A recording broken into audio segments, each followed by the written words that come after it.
Welcome to OAA Now, your home for Oakland Activities Association news and information. Here's your host, Sammy Taormina. Welcome to OAA Now. I'm Sammy Taormina, blog of the Dragon's Den, blog of Inside the OAA, and one of the hosts between Taormina's on OAA Neighborhood Television. We've got some interesting news going on in the league. Of course, we've had a new head coach named at Oak Park. Also, we've got the release of the cross-country regionals and the volleyball and basketball regionals are now districts are officially set. And also, college news out of West Bloomfield and at Waterford Mott. Of course, Waterford Mott's not in the OAA, but it's an interesting story that probably threatens Lake Orion, Clarkston, Oxford, and West Bloomfield.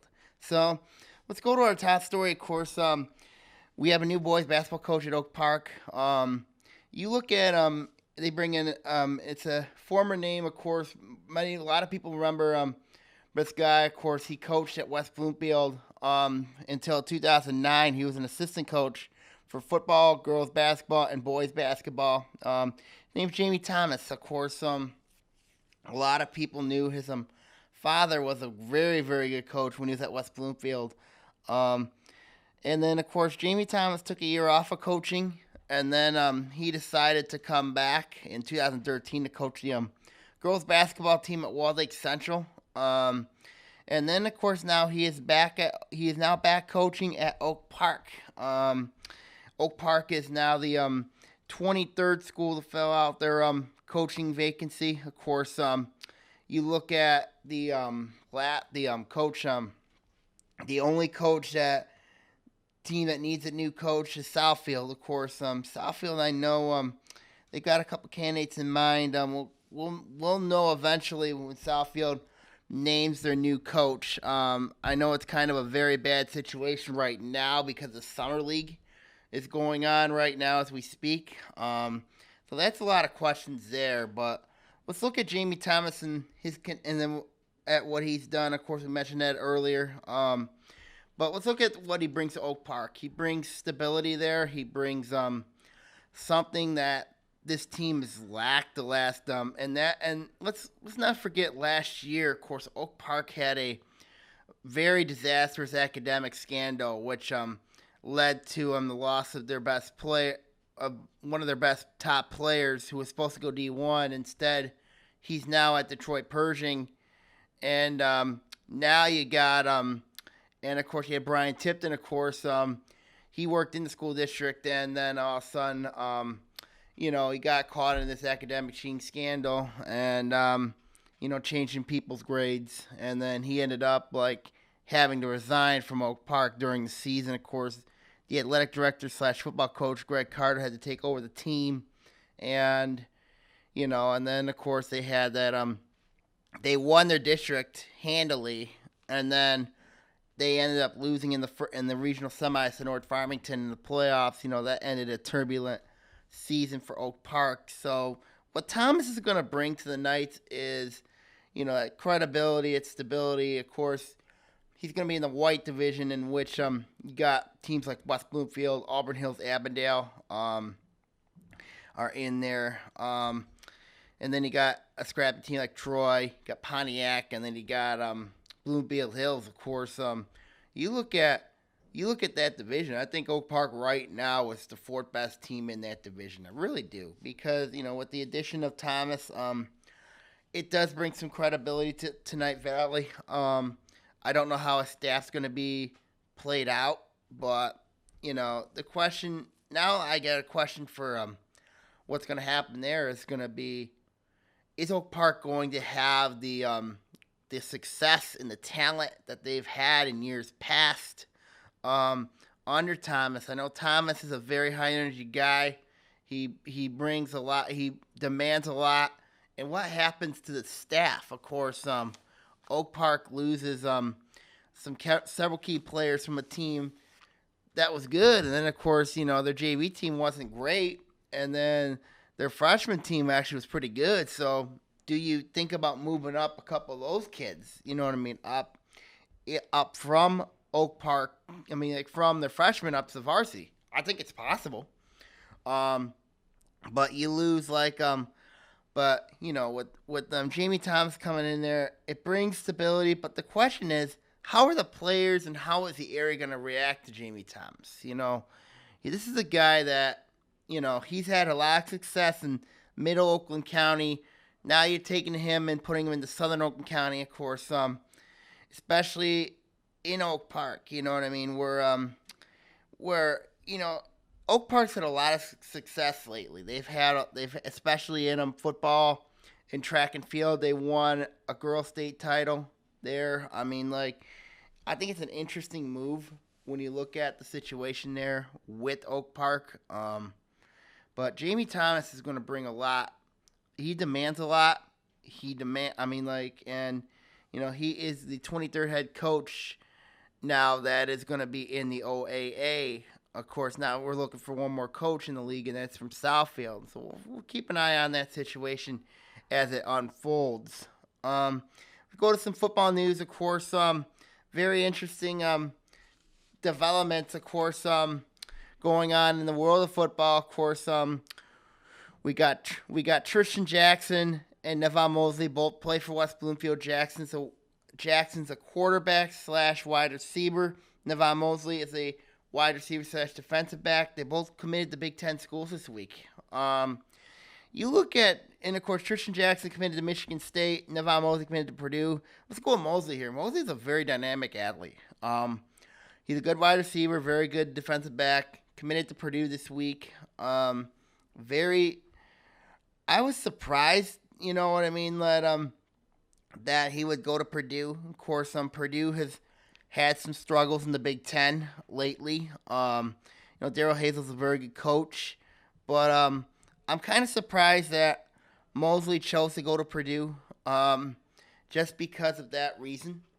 And then you look at, I think he's going to do great wonders his senior year at West Bloomfield. And then of course you have Tristan Jackson. Of course, he's a dynamic player, dynamic athlete going to Michigan State next year.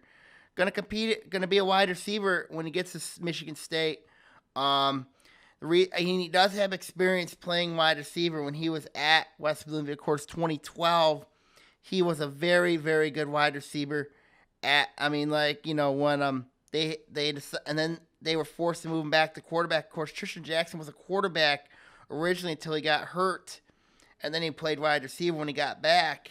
They didn't make the playoffs that year. They were 5-4, and then he played quarterback, and they had all that dynamic talent surrounding him. Of course, playing alongside Eddie Wilson really helped a lot. But I think that Jackson's going to be huge this year, not only on the gridiron but also on the hard court. Of course, he plays basketball as well for Jeremy Denna. I think when you look at West Bloomfield, football wise, it's a team I think is going to be. They're going to be a very good football team this year. I expect them to do damage in the league. When I look, they could be one of those players in the red that could win it. You know what I mean? Their schedule is look very nice. They got to play. They have Clarkson, Lake Orion, Oxford, Stony Creek, and the crossover all coming to West Bloomfield in the deal in that, what is their fan section called, the Swamp. I think it's going to be, when you look at West Bloomfield's schedule last year, it was pretty vicious, but they won those games on the road. That they won the games at Lake Orion, at Oxford, at Stony Creek. Those were 3 big wins that got West Bloomfield over it last year. And a lot of that was because of Jackson and Mosley. These two guys are going to be very, very good dynamic players again. And I expect them to be for Coach Ronald Bellamy, and his Lakers staff. Of course, when you look at West Bloomfield, this is a team they got some questions, especially in the defensive side now. Our defense was very good last year. A lot of that was because of Eddie Wilson. But when you look at the situation over there, when you look at West Bloomfield, they're going to be placing a couple guys, you know what I mean? But they got some questions. They got a lot of talent back. But when I look at the schedule they play, week 1 against Dearborn, that's a win. I think it's a win, even though they got to go to the Dearborn. But their only tough road game, I probably would say on the schedule. I mean, like they really don't have a lot of tough road games because all those teams they got are at home. This is the playoff team, in my opinion. The question is going to be where is West Bloomfield going to go? Once playoffs start, and that's going to be very interesting and a very interesting dynamic once that occurs. I think when you look at and then of course we got the news going around over at Waterford Mott. Of course, they just got a quarterback, and of course Desmond Kirkpatrick, I just mentioned a couple weeks ago, transferring from Farmington to Waterford Mott. And what type of impact does it have on the teams I just mentioned, like Clarkston, Orion, and maybe West Bloomfield in the short term, Oxford in the short term, in the future? They could be possible playoff opponents, you know what I mean, for these teams. Waterford Mott's a team in which Waterford Mott's a team that last year they had a surprise playoff run. You know what I mean? It wouldn't surprise me if Waterford Mott makes a run into the playoffs. I mean, but the question's going to be the matchup. If Waterford Mott were to go west, I think they have a much better chance if they went west than going north and northeast.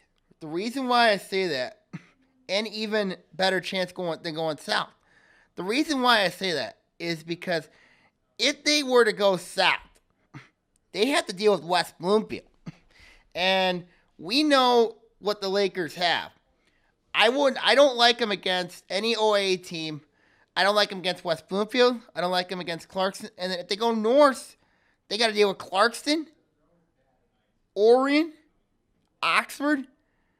I mean, or if you send Clarkston west, then Clarkston going to have to deal with Waterford Mott.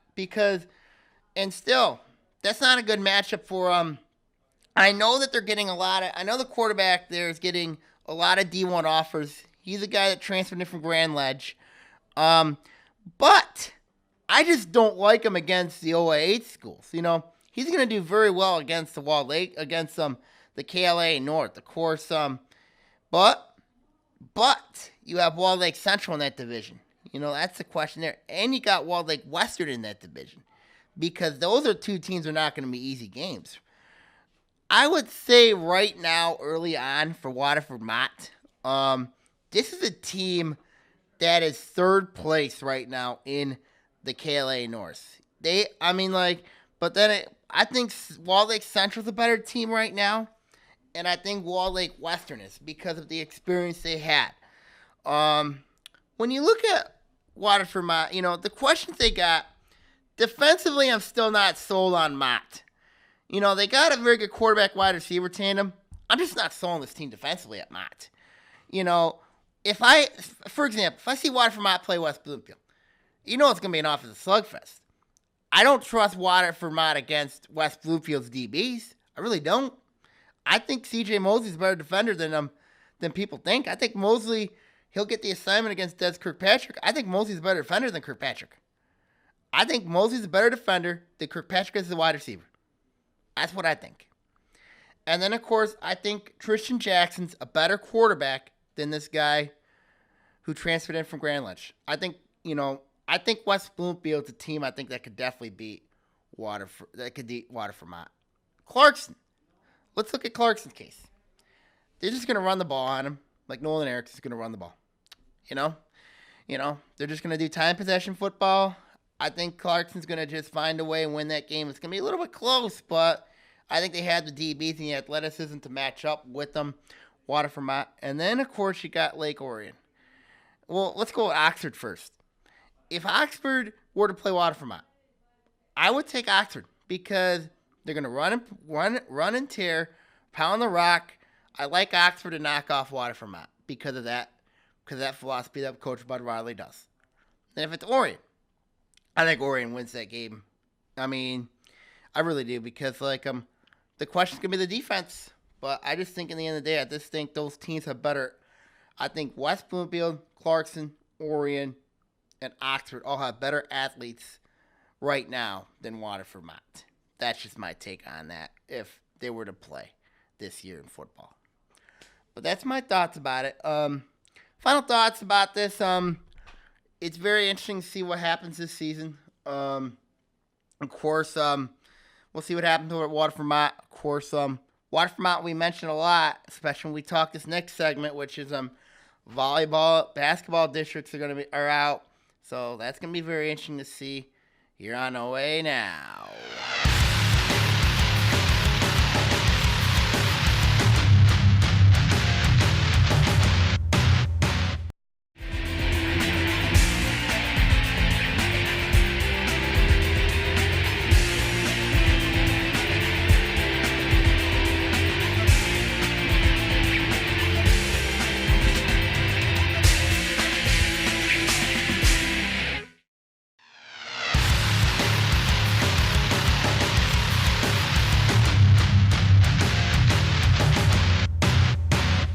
Welcome back to OAA Now. I'm Sammy Taormina. Of course, big news. Of course, we got districts are now out. The MHSA, the Michigan High School Athletic Association, releasing the districts.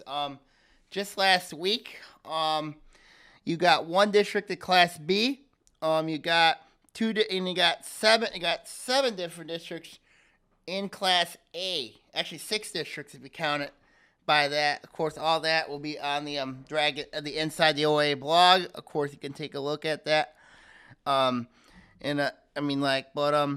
look at each district. Of course, we're gonna go first into Class B. Of course, Class B, as I mentioned, it's the it's based on enrollment with students. You have to have a certain number. Hazel Park was a team that went down.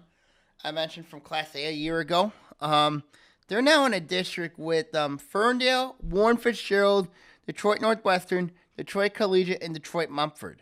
Of course, with that, I think it's an interesting district there. When you look at the location and proximity of the area, Hazel Park and Ferndale, of course, are in Oakland County.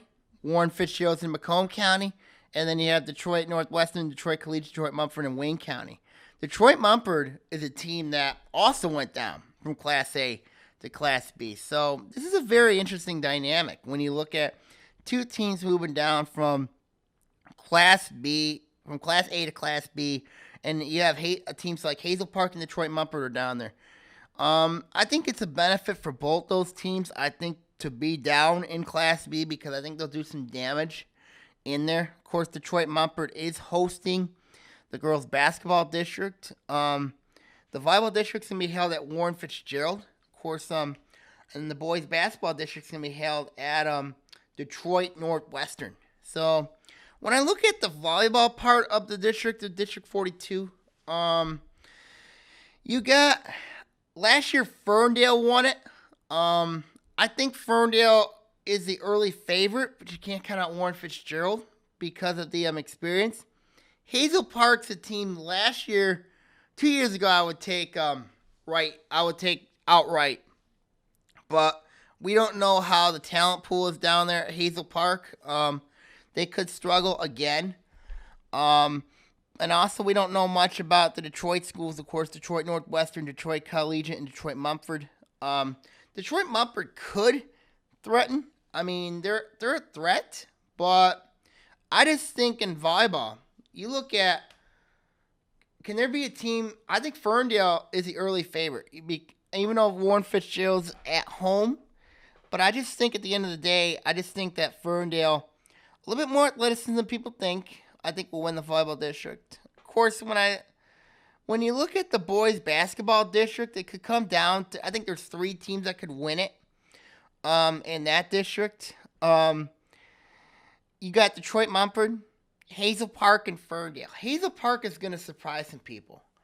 I think Hazel Park is a dark horse in this league, in this district, because you look at what the Vikings have. They have 3 guys coming back.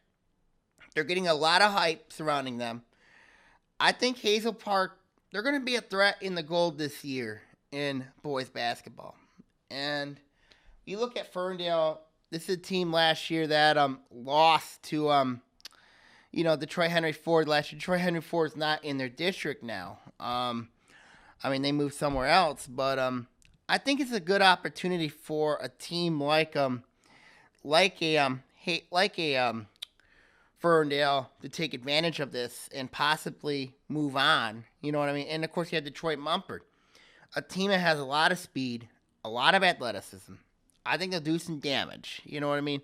But at the end of the day, it's either one of those three I think is going to do very well in moving out and getting out of that district into the regional.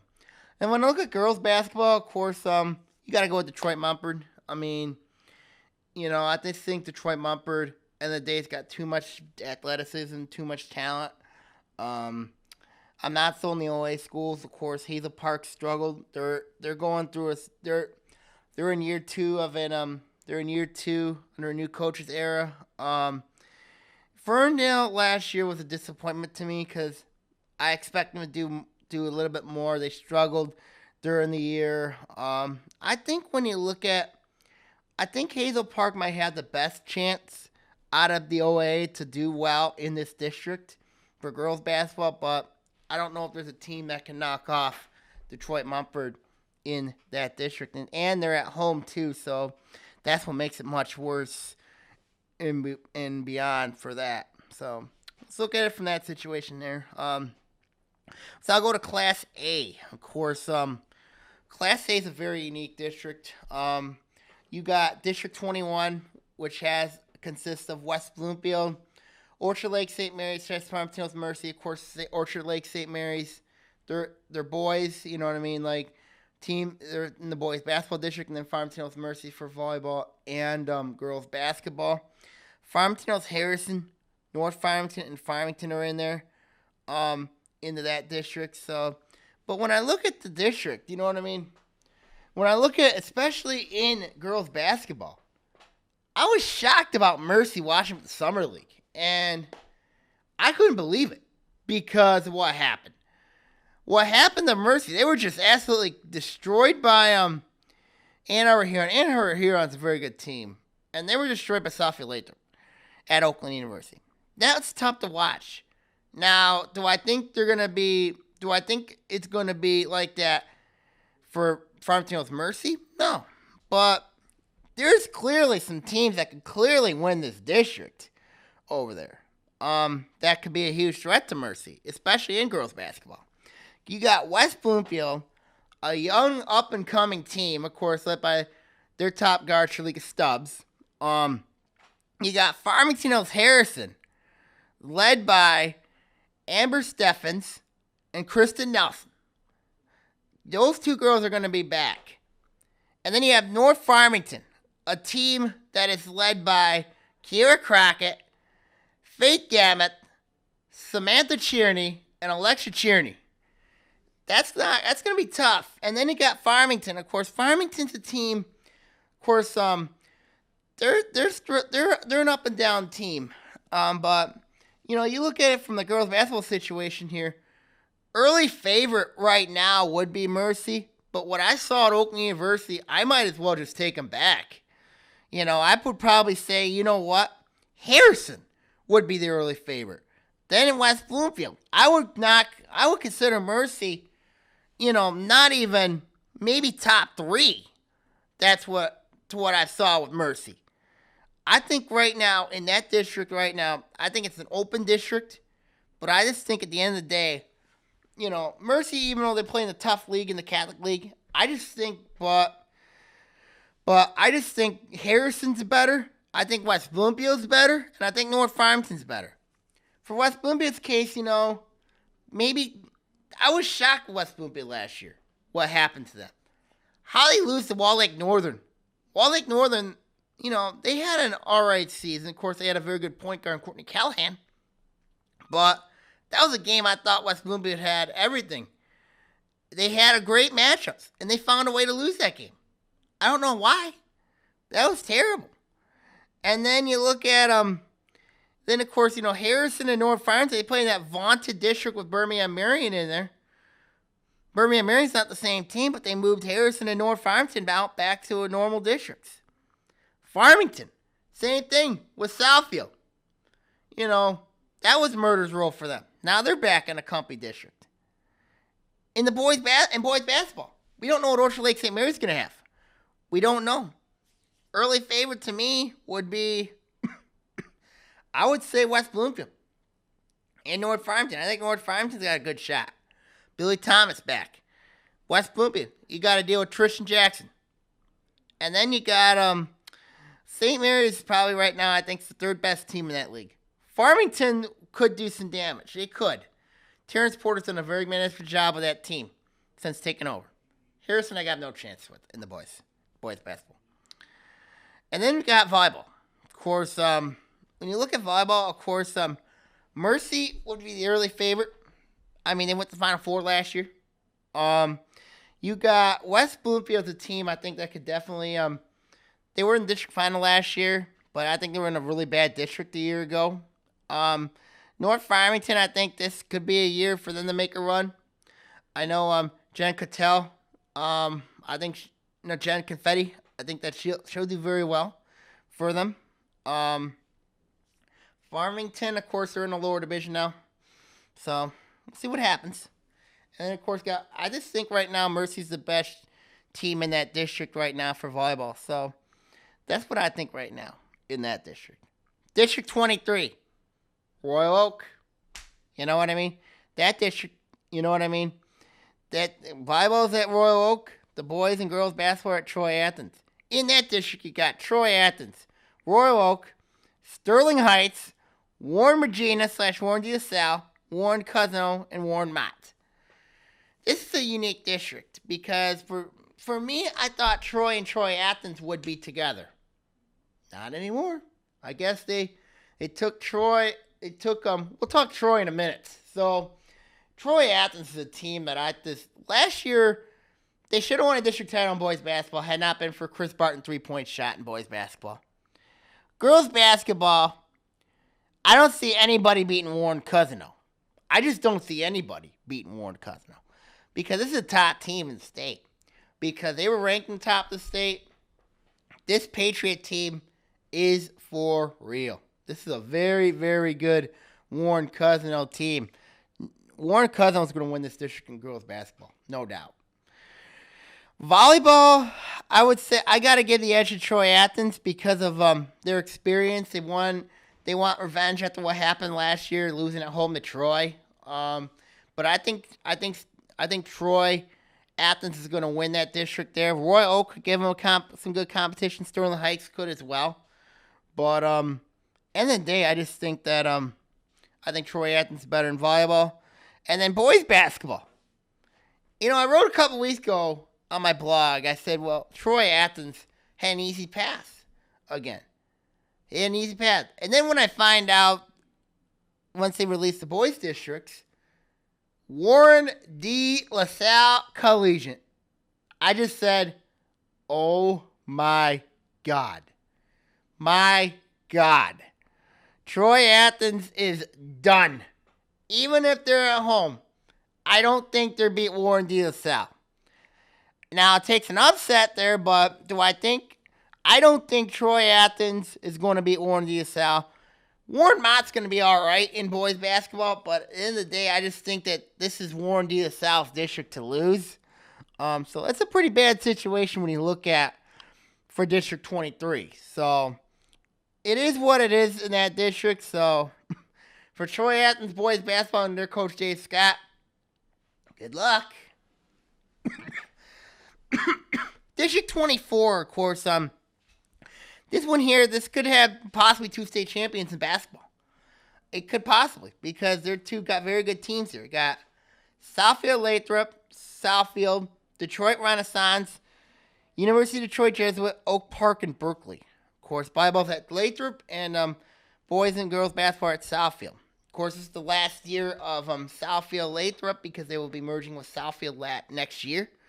So this is a unique district, And girls basketball, I think it's going to come down to Southfield Lathrop and Detroit Renaissance.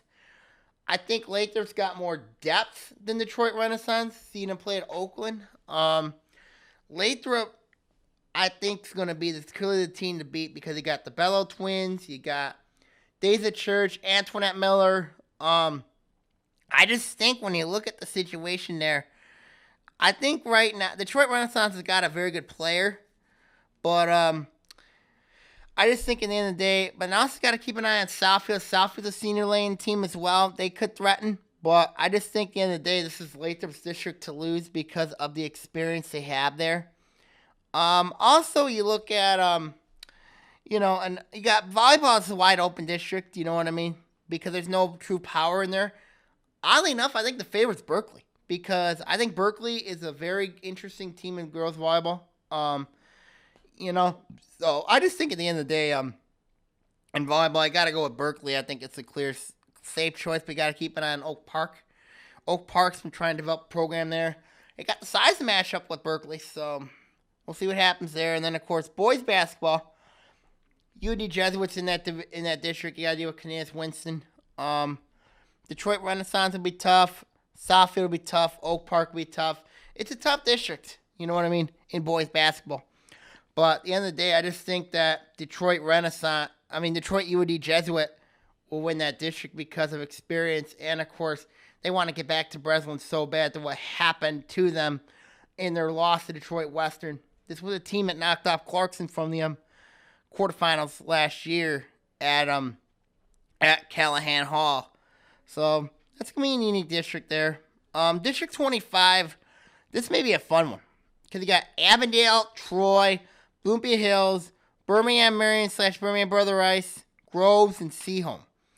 Volleyball and girls basketball league competing at that new Andover campus. The new at Bloomfield Hills, of course, Bloomfield Hills, Andover, that was being renovated to become the new Bloomfield Hills High School. They spent a couple of years at Losser. So, to me, and the kids are moving in there this fall, so it's going to be interesting to see what happens over there at Bloomfield Hills. I think they got a good chance in girls basketball to win it. You know what I mean? They got a good chance. I mean, like, Birmingham Marion's not that good after losing the Thomas sisters from a year ago. They lost a lot. And then you got Avondale's not the greatest. Troy's very scrappy. So this could be Bloomfield Hills' best chance to win it. Even though Seaholm's got Mackenzie Harbort and Dana Horman, they don't have any depth behind those two. And they got a very soft schedule. Let's look at their schedule. I mean, the only two teams Seaholm has to play on there that are legitimately tough is Waterford Mott and West Bloomfield. Also Royal Oak could be a mention on there too, but I just think there's really three teams that could give them problems. Maybe Troy could, but it is what it is. So I think it's a soft schedule. I think that Seaholm's playing virtually a soft non-conference. And then of course in girls volleyball, Heather Lippert's here in this division still. Seaholm's still here. Birmingham Marion's still here. Bloomfield Hills, I expect to have a better year. Troy, they're gonna have a bounce back year for Dennis Koch. I mean, I just think this district here is gonna come down to Birmingham Marion, Birmingham Seaholm again. I think Seaholm's a better up to two. But it is what it is there. And boys basketball, Avondale's got a shot. Bloomfield Hills has a shot. I think it's going to come down to those two teams there for sure in boys basketball between Avondale, Bloomfield Hills, and Troy. I mean, Troy's the dark horse in that district right there for boys basketball. So that's interesting there. We got two more districts. Then we got the District 30, which is going to be very interesting. This is where I was surprised to see all three Rochester schools move to this district. You have Stony Creek, Adams, Rochester, Utica, Eisenhower, and Utica. In volleyball, this is a huge benefit for Stony Creek because you look at Mandy Moran's team. They've had to deal with Lake Orion and Clarkston in their district. Now they don't have that anymore. They have a good chance, I think, to win this district because of what they have back. Adams might have a say because they got a lot of experience back for Coach Ira Gardner. Rochester could. I'm just not so on the two Macomb County schools, Utica and Utica Eisenhower. End of the day, I just think that Stony Creek, I think, is going to win that district in volleyball. And then you got girls basketball, of course. Like I said, Stony Creek and Rochester Adams. Utica Eisenhower won a district last year. They won it out of nowhere. But now you bring in two teams like Stony Creek and Rochester Adams, the two teams that competed in the district last year. And they're going to be two teams that I really think is going to have some problems. I think that's going to create Utica Eisenhower some problems. Now, the girls' basketball district's at Utica. That makes it interesting. We don't know where the volleyball district's at. I think it's going to be at Stony Creek. But it should be at Stony Creek. But I just think Stony Creek will win. I think Stony Creek and Adams are going to come down to either one of those two teams who wins that district. And then you got boys basketball, of course. It's going to look like it's going to be Rochester Adams and Utica Eisenhower, but keep an eye on Rochester and Stony Creek because I think that those two teams are going to be dark horses. But Eisenhower won a district title last year, lost to Clarkston. Lost to Macomb, Dakota last year in the regional. Stony Creek, Adams, this is a team that's got a lot of talent back. John Hall's going to have a very, very good team this year. I think Adams is the early favorite even over Eisenhower. I really think Adams will do some damage heading into the season. And I think they're going to do some damage again in the district, coming up in the wintertime in the next spring. And then the last district, of course, is District 31, which is very interesting because they got volleyball. Because they got Oxford, Orion, Clarkson, Pontiac, Waterford, Kettering, Waterford, Mott. Volleyball districts at Waterford, Mott. Boys basketball districts at Waterford, Kettering. And they got girls basketball at Lake Orion. When I look at the volleyball side of the district, it's going to come down to Orion, Clarkson. I really do think that Oxford's a dark horse. Ever gets Oxford in their side of the district, they're always going to have a huge problem. I just don't think Pontiac, Kettering, or Mott are that good to contest with those three teams and that on the upper edge of District 31. Boys basketball, of course, that's at Waterford, Kettering. Clarkson's the early favorite because they got Foster Lawyer and Dylan Allman, Tim Throgmorton. I think Lake Orion's going to give them a game for sure. I really do. Because of who they got back. David Gomez, Noah Harris, Chris Dudek, Kane Prescorn. I think it's going to be Orion Clarkson final. But Pontiac's the team you got to keep an eye on because they got two guys in Jalen Kelso and Ronald McDonald. Mott's an interesting team to watch because of who they've got back. But I just think at the end of the day, it's going to be Orion Clarkson in the district final for boys basketball. And then you got girls basketball, which is going to be, this is the one that I think's got the most interest. Is you got Waterford Kettering, Waterford Mott, two very good teams, very senior laden teams. I think Lake Orion's got a good shot at beating those two teams. Because you look at the Dragons, who they got back. This is a team I think that could definitely give Kettering and Mott big, big problems. Mott beat Clarkson by 15 last year.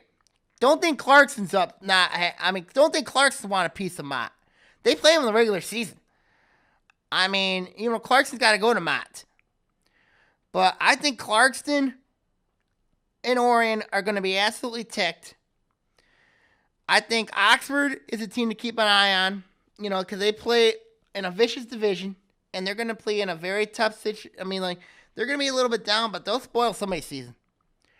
I just think, if you think it's going to be Kettering versus Mott, that's a whole other story. I think Lake Orion is a dark horse there. Clarkson's a wild card because they got some size. Oxford, they're scrappy. Pontiac, I don't know with Pontiac. I really don't. They got some talent back, but this is a team that's got, if Christopher Wright, their coach, can stabilize the team, stabilize the program there, I think Pontiac will be okay. But at the end of the day, I just think that Kettering Mott are the early two favorites. Kettering went to state quarterfinals a year ago. They returned. They got some key pieces back. Waterford Mott, same thing. But I just think Lake Orion, Clarkston are good two teams. I think they're going to definitely give the Waterford schools a lot of trouble into that district. So that does conclude the districts for basketball and volleyball districts. So when we come back, we're going to talk cross-country regionals. Of course, very interesting with those regionals coming out. So keep an eye on that here on OAA Now.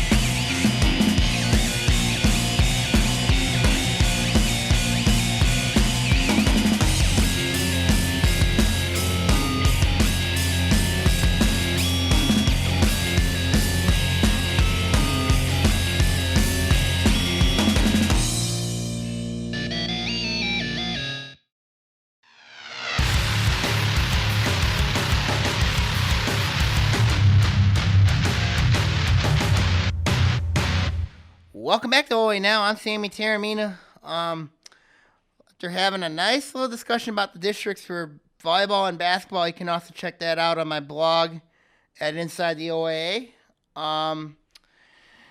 Also, we got cross country regionals now released. Of course, they released them a couple days ago, involving some OAA teams. Now, I don't think Southfield, Lathrop do cross country. I know they definitely did both do track and field.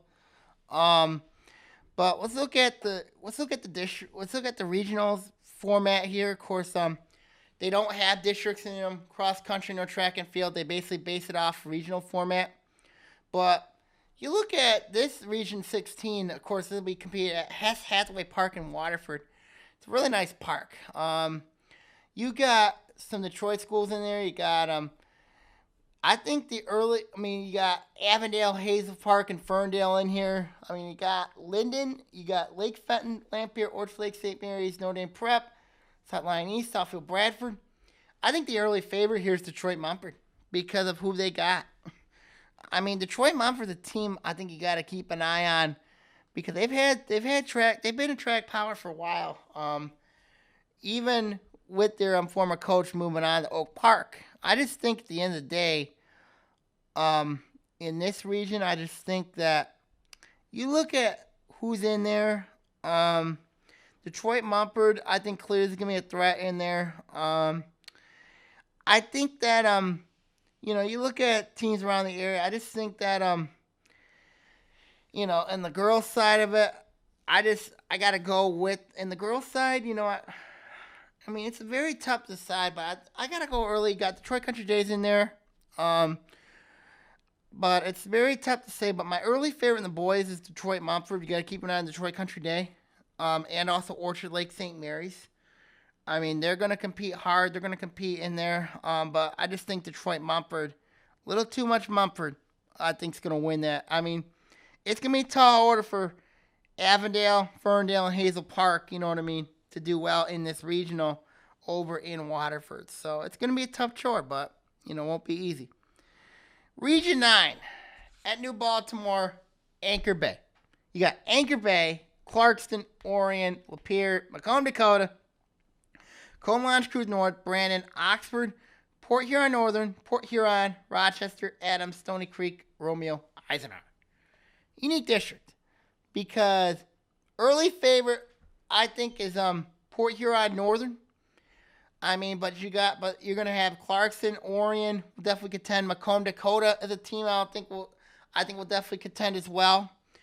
Those teams I think have a good shot of winning in both boys and girls. But you also got Anchor Bay, who's a good team. But I just think at the end of the day, Port Huron Northern's a very good team, and it's kind of odd that Sterling Heights Stevenson is not in this regional because they end up getting moved to Lake St. Clair Metro Park. That's the next district we're talking.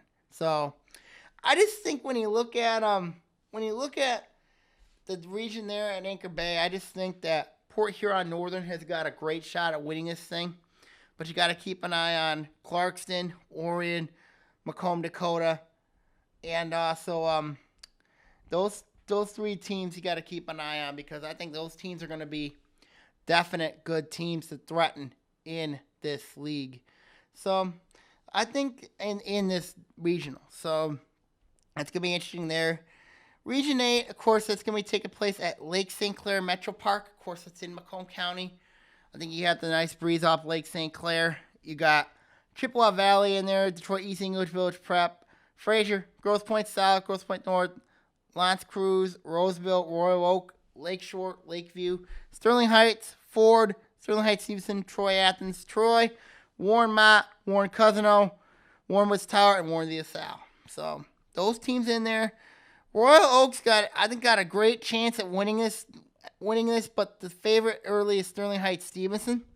Troy Athens and Troy will score some points, but I just think at the end of the day, I just think Sterling Heights Stevenson a good track. They got a good cross country team. They had a good track team a year ago. I just think that Sterling Heights Stevenson's got a great shot at winning this thing. I think Royal Oak's going to compete hard, but when looking at this regional, I just think it's going to come down to Stevenson against Royal Oak, and and the rest of them, they'll score points, but it's going to be at the end of the day. I just think that those two teams have a great shot at winning it, and especially in both boys and girls. But you also got to look at Grosse Pointe South. Of course, Grosse Pointe South is always talented. I think Grosse Pointe South is another team you got to keep an eye on for sure. But I think Grosse Pointe South is a dark horse in both boys and girls in track cross country this year. And then you got Region 7. Of course, it's going to be it's at Hess Hallway Park in Waterford. You got Grove, Seaholm, Bloomfield Hills, Berman Brother Rice, Walled Lake Northern, Walled Lake Central, Walled Lake Western, Waterford Kettering, Waterford Mott, Farmington Hills Harrison, North Farmington. You got Pontiac, West Bloomfield, Milford, and Lakeland. So it's an interesting district over there. So you look at what's going on over there. It's unique. I just think at the end of the day, though, I think Seaholm, even though they lost a lot of talent, I think Bloomfield Hills could do some damage for sure in there. But you never know. And I just think that, but Waterford Kettering's still going to have a good cross-country team. You got Waterford Mott. They're always going to be good. West Bloomfield's a team to keep an eye on. And also, I just think when you look at it here, I just think that Bloomfield Hills in boys and girls track and cross-country, I think got a great shot at winning this regional because of whom is back. I think Kettering and Mott are going to be tough. I think Milford's going to be tough. Harrison, North Farmington, I don't think it's going to have much. But at the end of the day, I just think it's going to be it's going to be a huge difference there. And then, of course, the last regional, forgot to mention two teams in there. Of course, Farmington Hills Mercy are going to be at this district at Livonia Stevenson. So you got Berkeley, Canton, Plymouth, Salem, Farmington Hills Mercy, Detroit Cody, Detroit Renaissance, UD Jesuit, Livonia Churchill, Livonia Stevenson, Livonia Franklin, Northville, Novi, CC, Oak Park, Redford Thurston, South Lyon, and Westland John Glenn. What I think about this is going to be, Farmington's still going to have Manny Trevison back. I mean, I think Trevison is key to do some damage for Farmington. Had a great track season last year. You look at a team, you look at the OA teams, Oak Park's got a great chance, I think, to win this regional. I mean, their track team is a powerhouse. There's no doubt about that. But when you look at the situation over there with Oak Park, you know what I mean? This is a team that has a shot at possibly winning a cross-country title. Do I think they have the talent pool to win it? They do, but I don't think they have the depth to win a cross-country title. But Oak Park will definitely give it a strong go. They have a training program over there, so it is what it is over there. Of course, I think Oak Park is the early favorite to win the regional for both boys and girls. But you got to keep an eye on Farmington, of course, and also Farmington's a team to keep an eye on. When I look at the league, of course, it's very interesting. And, of course, you got Northville and Novi in there. So that's not going to be easy. Northville and Novi are two teams I think they're going to scare people because Northville's always had a powerful, powerful team. So is Novi. I mean, these two teams I think are going to be huge threats in the regional. I just think at the end of the day, though, Oak Park is going to come down to Oak Park, Northville, and Farmington in the girls. And the boys, I think it's going to come down to Northville, Novi, Oak Park in the boys. You know what I mean? So, end of the day, I just think those three teams are going to stand perfect chances to win in that within that situation they're heading into the into that regional. So once again, we'll keep an eye on that situation when we get to it. Of course, and that's all the news we got for today. Of course, deepest thoughts and condolences and hearts to those who were hit by the tornado on Monday in Portland, Michigan, Millington, Michigan, and also near Saline, Michigan. So our deepest hearts and thoughts go to those who've been hit by the tornadoes that went through our state yesterday. So deep and heart thoughts to them. We'll wish you all the best of luck, everybody. Keep an eye on the blog at Inside the OAA, and also for the Dragons Den for Lake Orion news, and also if you want to go in my political thoughts, I have Saginaw. It's called Sammy's Thoughts. You can take a look at my political views and my thoughts on my third blog. So, all right, everybody, I'm gonna sign out, and good night, everybody, and God bless all. OAA Now is produced at Orion Neighborhood Television, Lake Orion's community media outlet. To learn more about ONTV, visit our website at www.orionontv.org or call us at 248-393-1060.